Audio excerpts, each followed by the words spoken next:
This is Marco Reus. This is Shinji Kagawa. This is Nuri Shahin. Hello, this is Jadon Sancho. And you're listening to the Yellowwall podcast.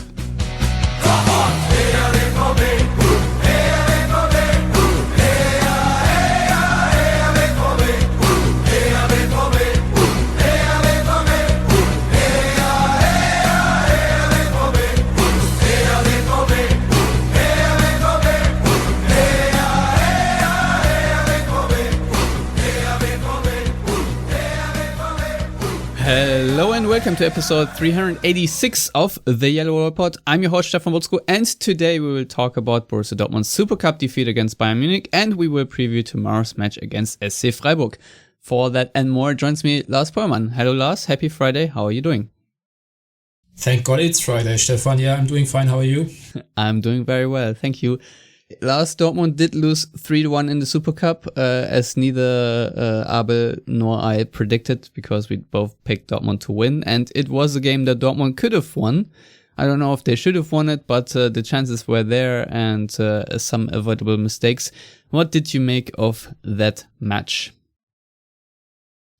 Given it's only the Supercup, which nobody in Germany really cares about, the motivation comes more from Bayern being Dortmund's opponents and vice versa, and those games always have a little bit of, extra oomph, if you like. Apart from that, I think it was a pretty enjoyable game of football, especially for, if those even exist, neutral fans who only watch just because, it was footy on the telly. I think I liked a lot of what I saw from Dortmund despite the defeat, and obviously the individual mistakes kind of dooming them in the second half. Akanji's mistake, I don't know what was happening there in his mind, and I certainly hope he's not going to revert back to, the kind of Akanji we have seen at times in his Dortmund career where, the confidence is really lacking. They lost the game, deserved to lose with those mistakes and not putting away their chances, but still I think there were enough positives to take away from the game. I liked particularly the fact that Dortmund weren't bullied at any point in the game, which in recent past against Bayern was the case a few times. You could even argue that Dortmund were the more aggressive side, not necessarily speaking about fouls and whatever, but just, by body language and the way they comported themselves. I think that was a very reasonable performance early in the season against still a very good opponent in Bayern, and, defeat in the Super Cup doesn't really matter to me. The performance was good enough.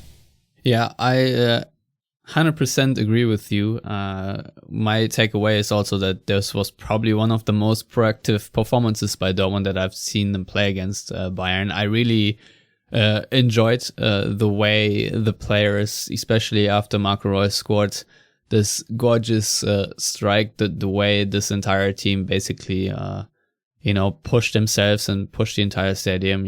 There was Bellingham and Haaland especially who really pushed the team on. I really don't remember for a very long time that a striker like Haaland is basically waving the entire team forward to aggressively push. And there's a spark, there's a fire in this team, and it's fun to see, even if the result in the end didn't really go Dortmund's way. And I feel like if it weren't for Akanji's mistake, maybe they could have eked something out there. All you need to do is draw, and then you go to a penalty shootout, to be honest. But woulda, coulda, shoulda. I think overall Dortmund can be very happy with that. I thought Dahoud had a very good game. I was impressed with Nico Schulz, to be honest, because he is performing on a level that I wouldn't have predicted, to be honest. So I'm very happy with that. I think everyone knows that Felix Passlack struggled quite a bit on the right side. It's not an easy task to go up against Alphonso Davies, and Dortmund had a couple of issues playing it out of the back, I thought. The first phase of build-up when Kobel just passed it out to his left back or right back. Dortmund did have to punt a couple of times and, lost the ball in quite awkward situations. I think Marco Reus also had a really weird giveaway at some point that invited Bayern more often than they should have. But otherwise, I thought it was a really fun game. And you could definitely see the potential and the cohesion. So I think some of the positives from last season definitely have carried over into this season, and I do so far like, I guess proactiveness is a good word, that Dortmund are showing that they are on the front foot, doesn't matter who they're playing, and that's positive. So yeah, obviously the marking for the first goal was not particularly good. The second one, Dortmund was just overrun. I think Marco Rose at today's news conference pointed out that maybe Witzel or a learned centre back would have defended that space a little bit differently. Anyway, one note I also wanted to make is that I really like, again, how Kobel played in this game, how he was on the front foot himself and snuffed out a couple of things. Really Manuel Neuer style, if you want. There were a couple of situations where Dortmund undercooked the back pass or so, and he was there, not shy to handle the ball outside of his box. So I thought that was positive. Lars, any other thoughts before we move on to the Freiburg match? I think we kind of have to spend a little time on Paslak's very bad day in the office, but I want to take like a positive spin on it, because everybody and their mother is clamoring for Dortmund now to sign another right back, and some people even want Joscha Wanyoman of Hamburger SV, who is a pretty decent talent, but he's injured for the next 2 months, so that does not improve your team whatsoever in the short term. And I want to just remind people of Hakimi's struggle against Bayern. I mean, I don't remember Hakimi having a single game in which he didn't make at least a couple of absolutely horrendous defensive errors against Bayern. I remember a game late in the year at home against Bayern where Hakimi was absolutely awful, and Sancho probably had the worst performance of his Dortmund career in front of him, and he should have been hooked after 25 minutes. So against a team of Bayern's caliber, I don't think necessarily that we can judge what Paslak can and can't do in a Dortmund shirt. I think everybody knows that he's not the first and probably not the second option at any position he's going to play. But he has versatility. He's a good guy to have around just because of his versatility and the fact that he identifies so strongly with the club. So I want to ask people to, while they can obviously criticize, bad performances, and there's no sugarcoating that Paslak was not up to par against Bayern, I still think we need to put things in perspective a bit more than what happens during match day. But I guess that's also kind of a hollow hope I have. Yeah, I'm afraid so, but I also would like to point out that Dortmund didn't necessarily do their very best to support Paslak in his endeavor, to be honest. I think maybe with the more healthy backline plus Paslak, things overall are handled maybe a little bit differently. I'm not sure, I'm just speculating, but I feel like Paslak didn't always have the support that he maybe needed. So there's that, but again, overall, I thought it was a very positive performance. One thing that annoyed me once again, and is always a talking point, I think even Rose brought it up, is that somehow miraculously a lot of calls always go toward Bayern, not to Dortmund. I feel like maybe before Bayern scored their first goal, Lewandowski fouled Paslak, quite blatantly actually, and you can already like point out to the Bayern bonus in that Gladbach game, and this time again, maybe it's just me being biased, but I feel like it's sometimes a little bit too blatant. I don't think referees do it on purpose, but it just feels like there's a little thing that's kind of annoying. So just wanted to say that even Marco Rosa, I think, pointed it out today at the news conference. So it's not just me. Last, let's move on to tomorrow's game, which obviously is against SC Freiburg, who are usually a very formidable opponent, but also like to lose against Dortmund. So the good news is there are 5 players that at least today on Friday have returned to team training, I think, at least according to Rose, which are Hummels, Brandt, Guerrero, Can and Meunier. I don't know who will be eligible to even make the trip to Breisgau, but, at least that's some positive news. Lars, what can we expect from a trip to Freiburg, to Baden-Württemberg?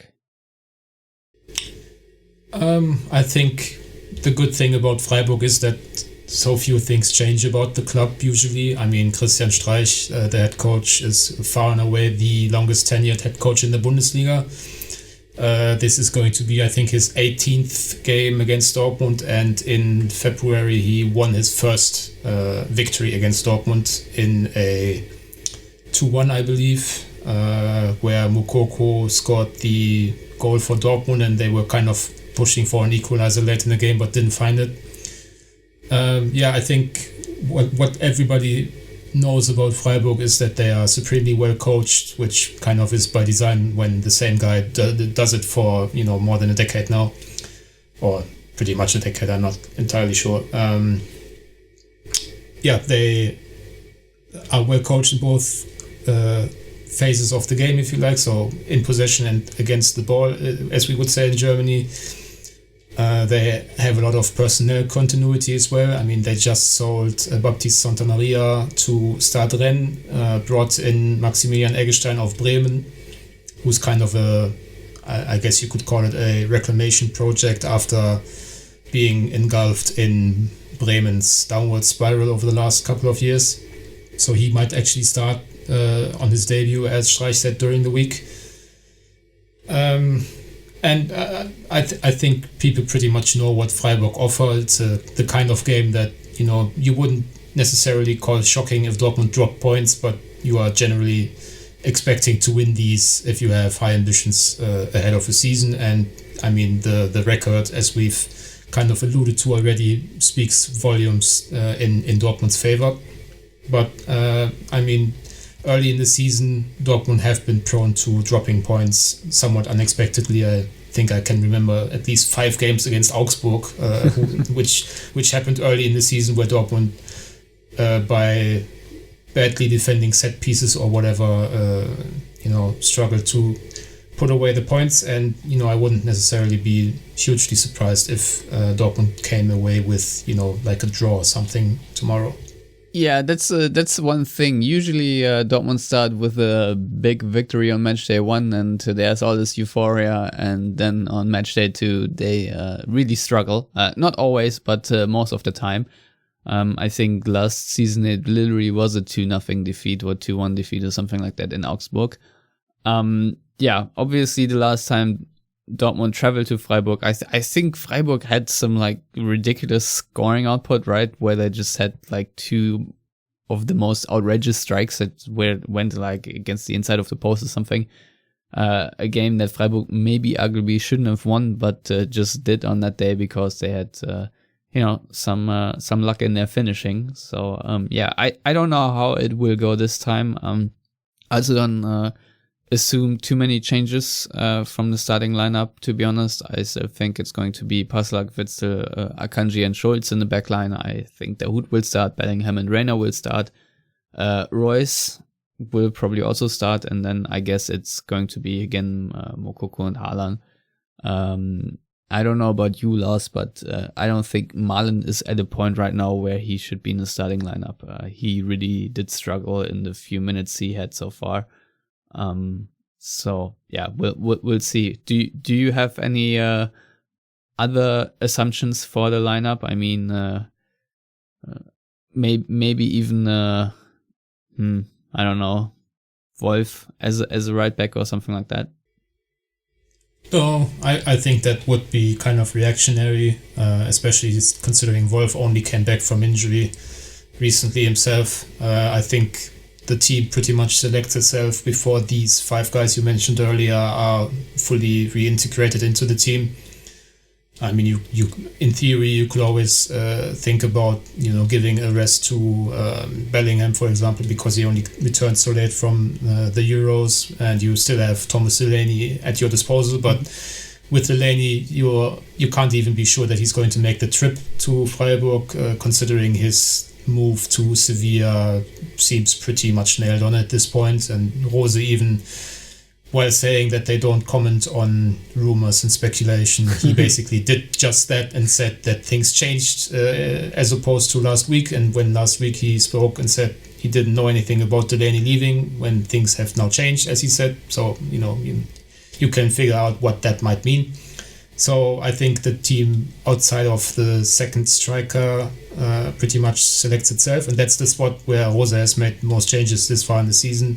I mean, Tigges started in the Cup, Azar started in the league game, and Moukoko started in the Supercup. So by that logic, you might think Daniel Malen makes his full Dortmund debut. But as you said earlier, I think Rose was pretty adamant that Malen is not at a point right now in his physical development after the Euros vacations and all that, in which he's good enough to start and hold up physically for 60 or whatever minutes. So I think it's probably between Tigges and Moukoko, because Azar is, I mean, they haven't really said anything since he was out against Bayern with some sort of ankle injury, but I'm just assuming that he's not going to be available. So it's presumably between Tigges and Moukoko, and there's you couldn't picture two more different looking strikers, both from appearance and also a bit in terms of playing style. And I guess it's a question of which kind of tactical approach Rose wants against Freiburg. If he wants the aerial prowess and work rate against the ball, then perhaps Tigges is the better choice. Moukoko is obviously the player with more attacking potential, more sprinting ability. So if he once again wants to use Haaland and the second striker on the shoulders of the defense and trying to stretch Freiburg, then obviously Moukoko is the better choice. And ultimately, I think that's what it's going to come down to. Yeah, very well put. On the Delaney subject, I think Borussia Dortmund's official motto is we don't officially comment on rumors unless we do, which is quite often actually. But yeah, I think we can all mentally prepare for a transfer being announced there. Lars, do you think it's realistic that Roman Bürki will be the second choice goalkeeper behind Jan Oblak, I guess, at Atletico soon? No, because they signed Benjamin Lecomte of Monaco late last evening. Oh, is that so? To be the secondary goalkeeper? Yeah, I haven't seen it yet.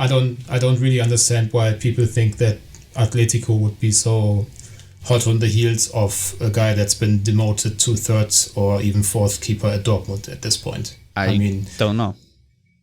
As much as we can prepare ourselves for Delaney to leave, I think people need to realize that in this kind of market, a player on wages such as Bürki is pretty much non-transferable unless there's a major injury and someone needs someone who knows the league. So if, for example, a Bundesliga goalkeeper was to go down, Bürki would probably be pretty near at the top of the list there, but I don't really see anyone, especially this late in the window. I mean, if you are looking for a number two goalkeeper, you probably have that already at your disposal, because this season outside of the Serie A, which is starting tonight, everybody's already underway. Right. Yeah, I was just going to say Manuel Neuer picked up a little boo-boo. But yeah, no. Anyway, I think it's time to knock it on the head, Lars. What's your scoreline prediction for the Freiburg game? In the last Dortmund away game at the old Dreisam-Stadion, because they're moving to a new arena in October, I'm going with a somewhat disappointing 1-1 draw. All right. I'll remain confident. I think Dortmund will win this 3-1. And with that, Lars, where can people follow you on the internet to get the straight facts about Roman Bürki's remain? I mean, they can't, because I'm not concerning myself with that, but they can follow me on Twitter at Lars Pollmann, and outside of match days, never read from me these days. Fine. You can follow me at Stefan Butzko, and you can follow all of us at Yellowwallpod on Twitter and Facebook if you want to subscribe to the show. please do so via YouTube, iTunes, Stitcher, SoundCloud, and Spotify if you want to contribute financially. And we've got a couple of new Patreons in the recent days, and I'm very thankful for that. Go to patreon.com/theyellowwall. It's always appreciated. And as always, also, thank you for listening. We shall be back next week with a review of the Freiburg game and then preview the next game. And I think the Champions League draw is somewhere in between, so maybe we'll discuss that as well. In the meantime, stay safe. Goodbye.